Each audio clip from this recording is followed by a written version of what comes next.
We go live now to Egemen Bağış, former Turkish Minister for EU Affairs. Welcome to the program. Now, Mike Pence, as we heard, said Turkey has to choose between being a NATO member and making reckless decisions, as he put it. Could Turkey be sidelined within NATO or even potentially forced out if it refuses to back down on this?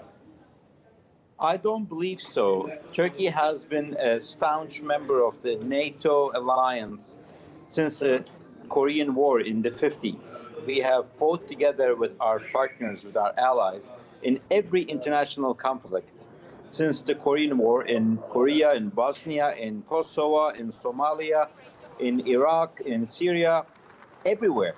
And we are now the second largest military force within NATO. And we're not the first to buy weaponry from Russia. We are currently in the process of purchasing S-400, but our neighbors and our allies in NATO, Greece, had purchased S-300s before us. And I don't understand the U.S. logic because they're mixing apples and oranges. They're threatening Turkey to be excluded from the F-35 fighter plane project.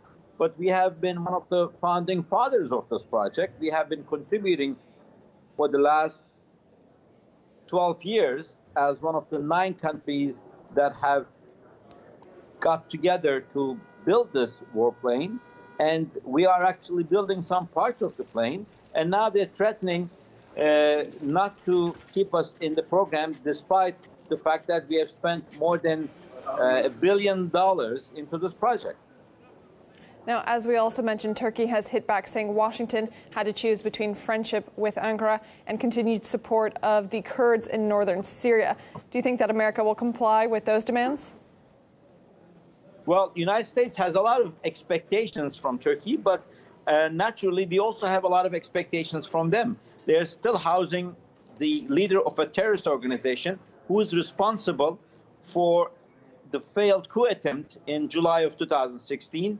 The FETÖ terror organization's head, Fethullah Gülen, who is a known terrorist and who is responsible for hundreds of lives in Turkey, has been enjoying a safe haven in the state of Pennsylvania. And Turkey has been demanding his extradition, along with the extradition of his terrorist comrades. But the United States has not even started an investigation on that issue. Similarly, regarding YPG and PYD, which is an extension of PKK, we are hoping to see more cooperation from our American allies. Unfortunately, they see the terrorists who are responsible for thousands of lives in Turkey as their allies, claiming that they are helping them in their fight against Daesh. But it's Turkey that is proving to be the most successful fighter against Al-Qaeda and Daesh and all the radical elements in the region. So the United States has to make a decision how they see us and what value they attach to their alliance with Turkey.